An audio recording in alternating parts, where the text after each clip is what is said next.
Ya, Anda kembali di Apa Kabar Indonesia Pagi. Saya mau kembali ke Bang Guntur. Bang Guntur masih bersama kami, Bang? Siap, masih Mbak. Baik, Bang. Kalau misalnya permintaan penundaan pemeriksaan ini tidak disetujui oleh KPK, apa langkah selanjutnya yang akan diambil Hasto Kristianto ataupun juga PDIP? Oh, sudah Mbak. Jadi untuk penjadwalan ulang itu sudah ditentukan pada hari Senin tanggal 13 Januari.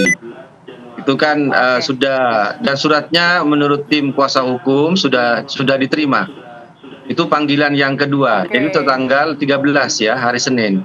Nah, kami juga ingin menanggapi apa yang disampaikan oleh Pak Yasin dengan segala hormat terkait juga soal penahanan. Kami ini kalau baca-baca ya di berita, sampai saat ini itu ada 40 orang lebih yang sudah menjadi tersangka KPK, tapi sampai saat ini tidak ditahan.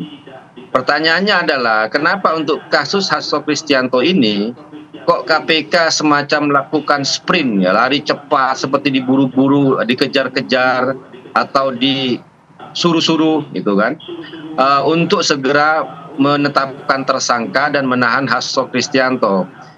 Dibanding dengan saya sebutkan tadi, ada 40 orang yang sudah tersangka KPK tapi tidak ditahan, bahkan dari mereka juga ada yang sampai menjadi calon pilkada kemarin dan mengikuti proses pilkada.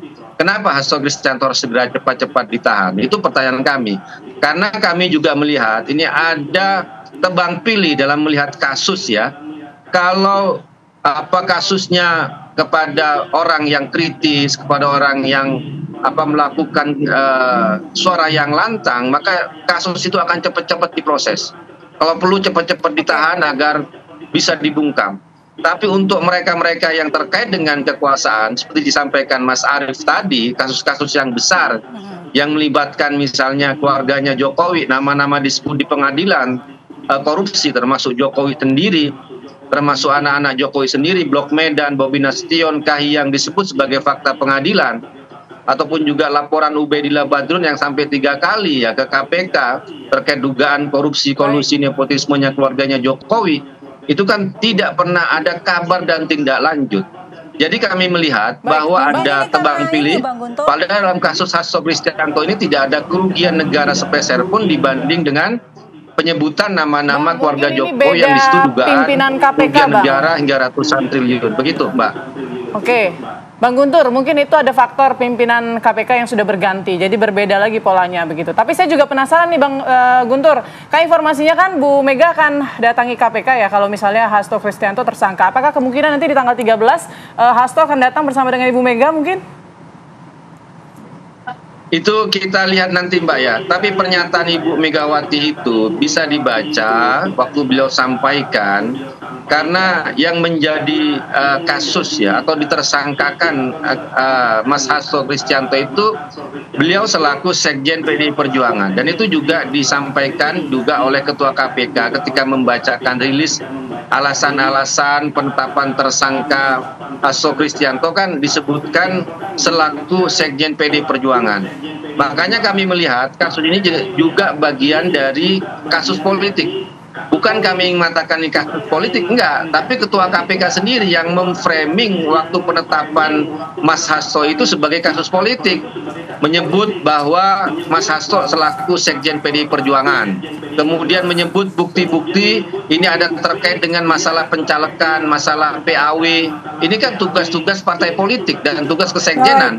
Maka jangan heran kalau publik pun melihat bahwa kasus ini sebenarnya ada lebih kepada kasus politik, apalagi kalau kami melihat ada upaya untuk tebang pilih dalam kasus Hasto Kristianto ini dengan kasus-kasus yang lain. Begitu Mbak.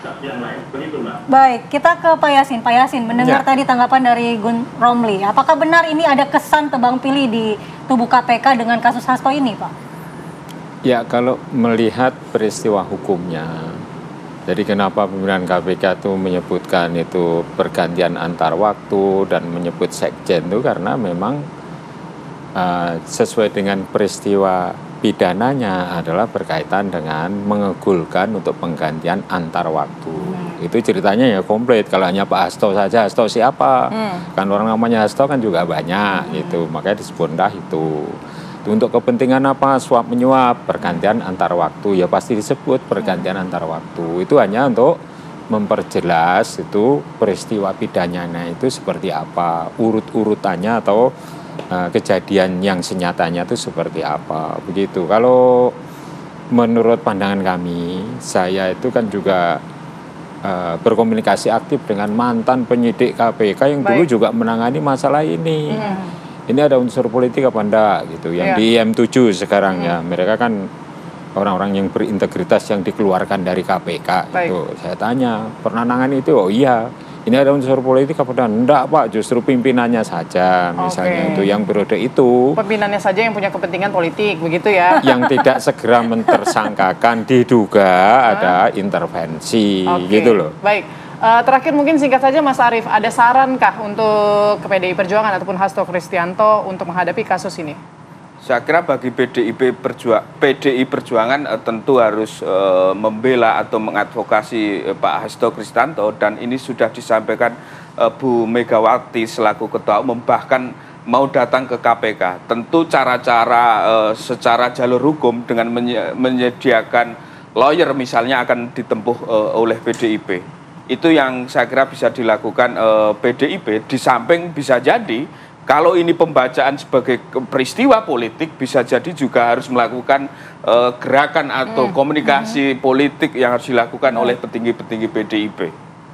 Baik, itu kita tunggu nanti tanggal 13 Januari apakah Hasto Kristianto benar-benar akan kita tunggu di KPK ya. Kita tunggu dan nanti di KPK. didampingi Bu Megawati, nanti kita lihat. Oke, baik, terima kasih banyak. Terima kasih Mas Arief, Pak Terima kasih, Yasin, Bang Guntur. terima kasih Mas Arief, Terima kasih terima sudah kasih, bergabung. Aktivitas kembali. Mas Guntur. Baik, dan percakapan atau dialog kita tadi sekaligus menutup jumpa kita di Apa Kabar Indonesia Pagi.